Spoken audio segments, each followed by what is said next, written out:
Pulling a gun over poultry.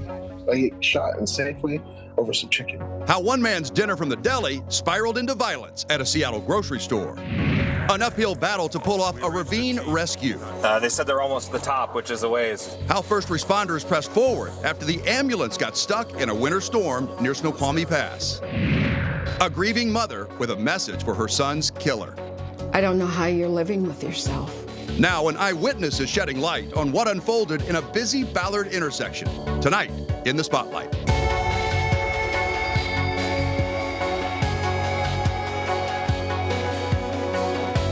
The Spotlight brought to you by Beacon Plumbing. Those tires? Huh? Let's get a cop over here. Let's get a cop over here. An escalating series of arguments at a store's weekly cheap chicken deal led to a shooting outside a Safeway in Rainier Valley. Good evening and thank you for joining us tonight for The Spotlight. I'm David Rose. The man was shot when he tried to perform a citizen's arrest on a woman he says vandalized his car. Now she was upset because he was throwing chicken bones on the ground. Under Washington state law, you can conduct a citizen's arrest if you see someone committing a crime. But like every police officer knows, you better watch their hands. The Spotlight's Nia Wong spoke with the man who was shot in the thigh. Turmoil outside a Safeway parking lot spirals into even more violence. I was in the military. I never got shot, but I get shot in Safeway over some chicken. The Army veteran and father of three says he just got off work at a nearby business when he and his coworker bought Safeway's Monday night cheap chicken deal and were eating in a car parked outside the grocery chain. And I was throwing my chicken onto the ground outside my window so I didn't get any mess in my coworker's car. That's when he says another driver parked next to them and accused Grant of throwing chicken bones at her vehicle. She opens up the car and steps onto some chicken, and she's like, "What the? Why is there chicken on the ground?" And she looks over at me and it's like, "Are you serious, man? You're throwing chicken onto the ground?" And I'm like, "Who cares? Leave me alone. F off." A police report says the argument escalated when the other driver took scissors and tried slashing Grant's tires. And I jump out of the car and I tackle her to the ground. And I put her into citizens arrest. The chaos captured on his coworker's cell phone. She's stopping my tires. 3820 Rainier Avenue South. Oh, you under arrest? I'm not under arrest. Grant says he didn't even realize the gun you see pointed at his head was in the other driver's hand at the time. I let off just a little bit because I don't want to choke her. I just want to stop her, restrain her so the cops come. As security is on the phone with 911. Tires, you stupid. At my car. You want to do chicken at your sub. You stepped out on some chicken and you got mad at me and started throwing some. Let go. Oh! Oh! Gun! Gun! Gun! Grant is shot in the leg. I'm gonna shoot you again, bro. Get off of me. Another woman is seen coming, but apparently not to help Grant. What the are you doing? She just shot him. She just shot me! She just shot him. Get off of him. Why aren't you helping me? Why are you helping her? And that's when my coworker runs over and pulls her. Police believe this other woman is the suspect's girlfriend and that both ran away from the scene on South Andover Street, then north on Rainier Avenue South. If she's willing to shoot somebody over chicken, she's willing to shoot somebody over anything. You know? While Grant recovers in the hospital, he worries about his family and mounting medical bills. I have 3 children. I have a mother-in-law that lives in our house, so I have to get back to work as fast as possible. For The Spotlight, I'm Nia Wong. Crazy. Seattle police tell us this is an open and active criminal investigation. If you have any information, call the SPD tip line at 206-233-5000. Now to some video from Seattle police showing the truck used in a deadly hit and run in Ballard on February 1st. Tonight, there's a $5,000 cash reward being offered for information leading to the arrest of the driver. As you're about to hear, the witness who called 911 and the victim's mother are determined to help police solve this case. When Troy Bronson opened his balcony door in Ballard to get some fresh air, he says he heard the sounds of a vehicle sliding. And I turned around and all of a sudden it was another noise and then some yelling and some moaning. He looked outside and saw this black GMC truck stopped. Maybe right directly in front of the bus stop was where the pedestrian ended up lying. 39-year-old Ole Ward was in the crosswalk at 15th Avenue and Northwest Market Street when he was hit. knocked 40 feet, and then run over again. Bronson says the driver of the truck got out for less than 5 seconds and looked at Ole as a good Samaritan tried to help him. And I heard a witness yelling, "Stop, relax, we need to help." And the person got back in his vehicle and drove away, and the person on the ground continued to moan and moan. The truck sped off eastbound on Northwest Market Street. It's believed to be a black or dark-colored 2018 to 2024 GMC Sierra. It may have a body style similar to this one. Ole's death has left his mom with so many questions. So the man who was standing over Ole to make sure other traffic didn't hit him has not been identified? As far as we know, no. What do you want to say to that man? Oh, thank you very much. I want to give him a big hug. I want to know if my son said something. Ole was born in Edmonds and loved being outdoors.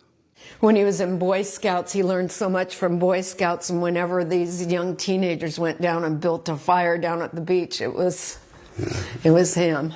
Sue says he was charismatic and brilliant. His charm and good looks made him a force to be reckoned with.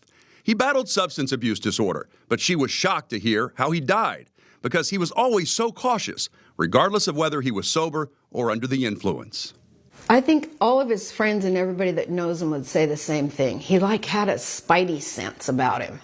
He could sense things going on. Sue doesn't believe his killer will ever come forward. I don't know how you're living with yourself. She says Ole died from his injuries before he got to the hospital. He was killed on February 1st. We had his celebration of life on March 1st. I want to be able to solve this by April 1st. Up a little higher, David. All right. To generate more tips to help Seattle police identify the driver, Hope that sticks. Ole's family has increased the Crime Stoppers reward to $5,000 cash for information that leads to an arrest. So people wait for the light this way, so it should go this direction. Yeah, that's good. I printed out these flyers and joined retired Sergeant Jim Fuda to post them in the area where Ole was killed. In your experience, do flyers like this work in generating tips?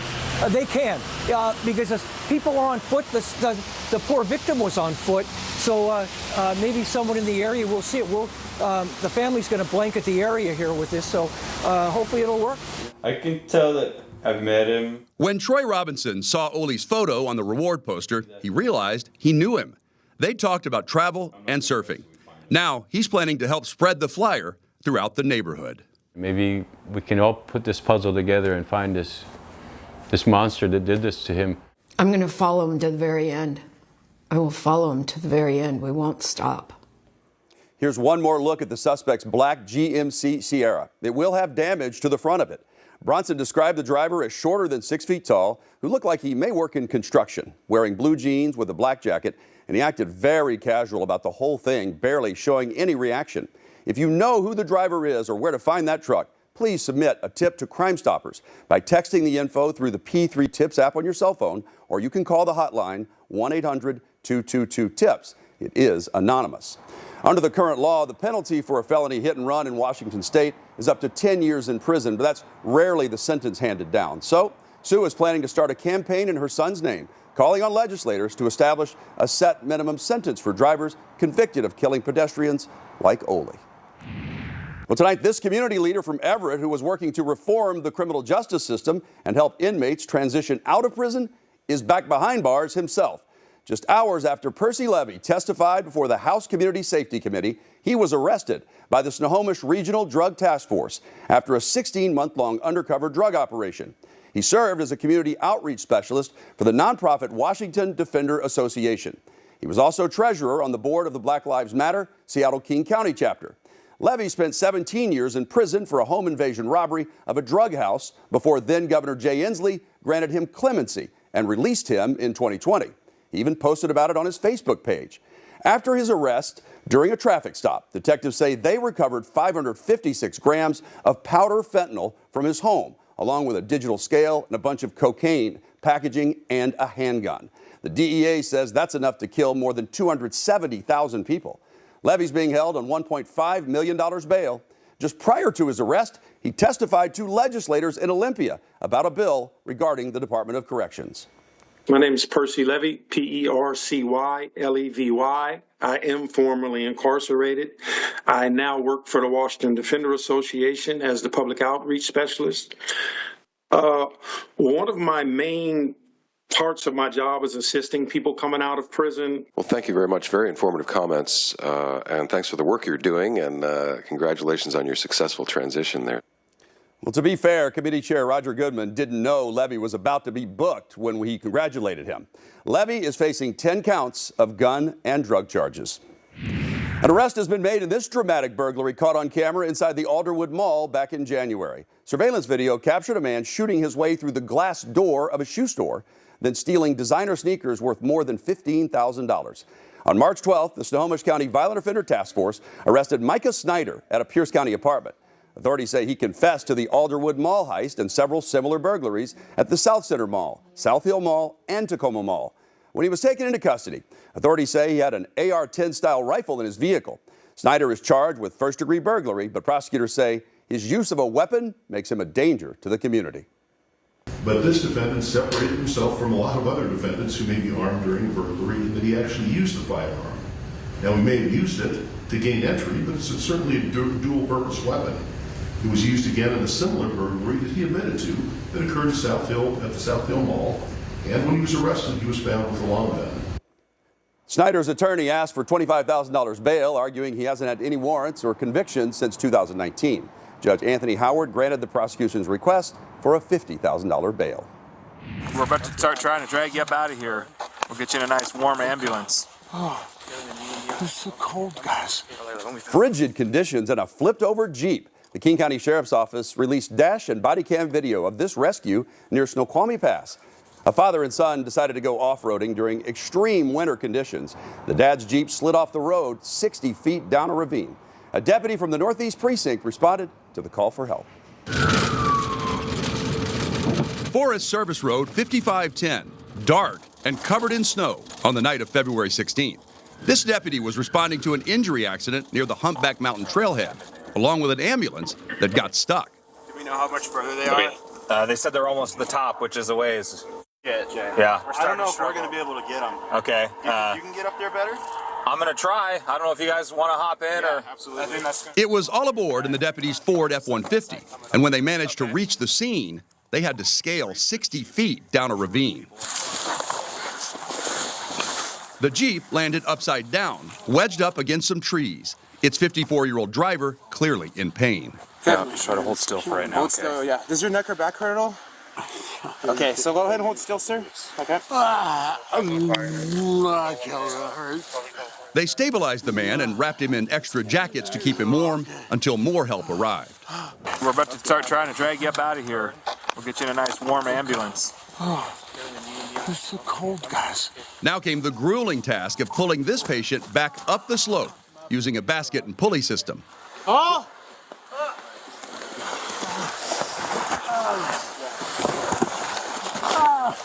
Stop! By the time they reached the top of the hill, the deputy had been in the snow for more than 90 minutes. Charlie, we're working on getting down now. Well done, guys. The driver was taken to Harborview with fractured ribs and a possible jaw fracture. His Jeep could not be removed, so deputies tell us it may still be up there in that tree on that slope.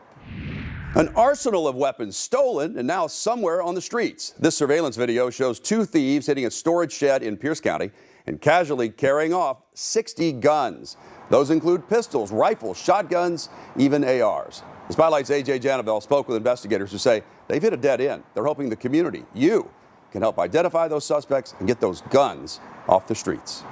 The sheriff's office is mainly concerned that now we have 60 firearms in the hands of criminals. Crooks carrying bolt cutters carefully crunched through ice and snow at a South Hill self-storage business last month. They hit the jackpot with the second storage unit and start stealing all these guns, ammunition. The thieves took their sweet time during the break-in.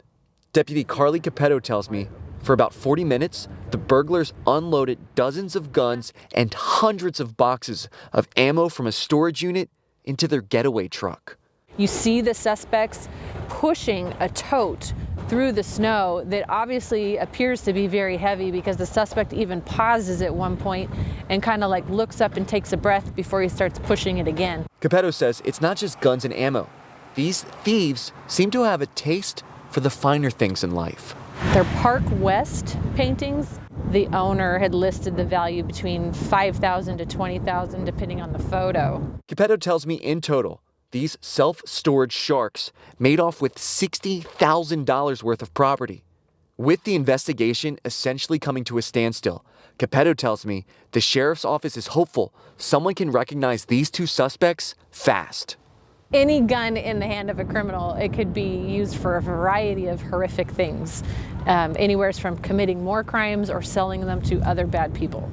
For the Spotlight, I'm AJ Janavel. Deputies tell us all of those guns were legally owned before they were stolen. If you think you recognize the suspects or their truck, contact the Pierce County Sheriff's Office.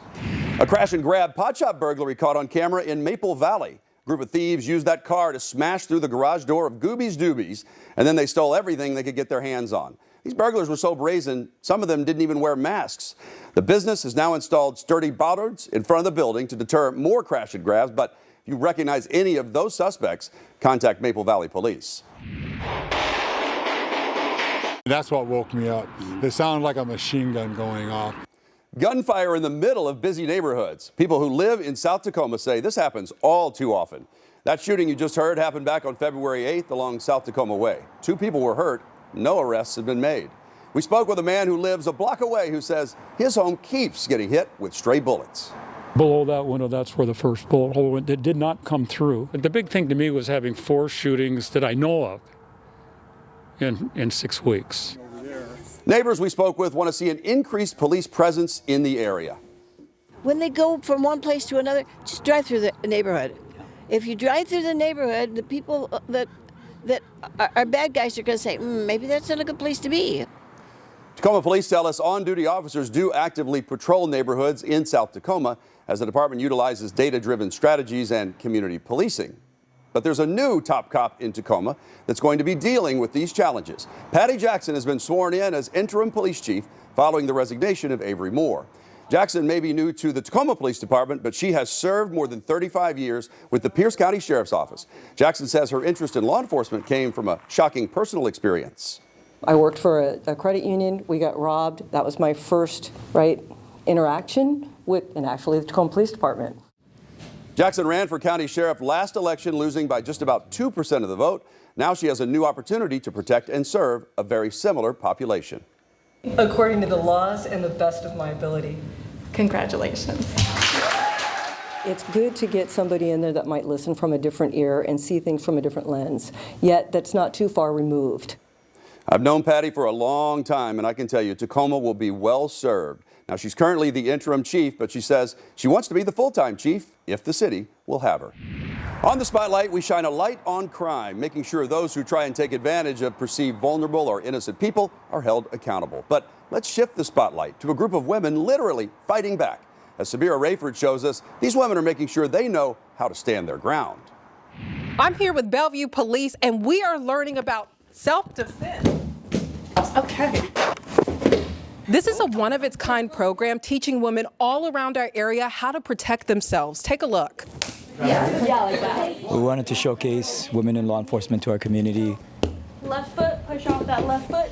Get to know our community in a non-law enforcement capacity. Get it! One of the most important things in the class is not even a physical tactic. Good. It's connected to it and paired to it, but it's about setting boundaries and being able to enforce them. Instead of reaching to meet, keep your balance and just bring your elbow forward underneath. Yeah, like that. And then you can strike. So the Women Powered program is a program that's taught at Gracie University, which is a school based in the South Bay of Torrance, California. Frame and come in, right? It's a program specifically for women that's jiu-jitsu based. The idea is to use body mechanics, leverage, timing, and natural body movements. It could be any age, any body style that can do this type of art. Yeah, for sure. One of our assistant instructors is a 12-year-old named Paige, and she's been doing jiu-jitsu for about a year and a half. Do you feel empowered? Yeah, you could say that. You know, because they take your purse when you're older. 80 years old. I try very carefully to not be alone. Unbelievable. I feel like I'm more secure if somebody comes at me. Hands off the ground. I know that if I have to, I can defend myself, and it's just another level of confidence that I think every woman deserves. We have the whole spectrum of compliments from it's a fun thing to do with my daughter or my sister or whoever, or all the way up to one of the moves we used in the class I had to use against someone who was attacking me. I really hope that people just at one point just feel secure enough to be, just to go where they want, to be able to do what they do and not have to be scared of somebody else attacking them. As you can see, this art is not all about physical strength, it's about inner strength. These women are from all different backgrounds, they're all different ages. The best part about this program offered through Bellevue Police is that it's free. All you have to do is pre-register. For more information, we have a link on our website, fox13seattle.com/forthegirls. This story is part of Sabira's new show, For the Girls, Women on the Rise. The series centered around uplifting and inspirational stories is streaming right now on the Fox Local app, for you to download on your smart TV or your phone. That does it for us tonight on The Spotlight. Until next time, I'm David Rose. Please stay safe.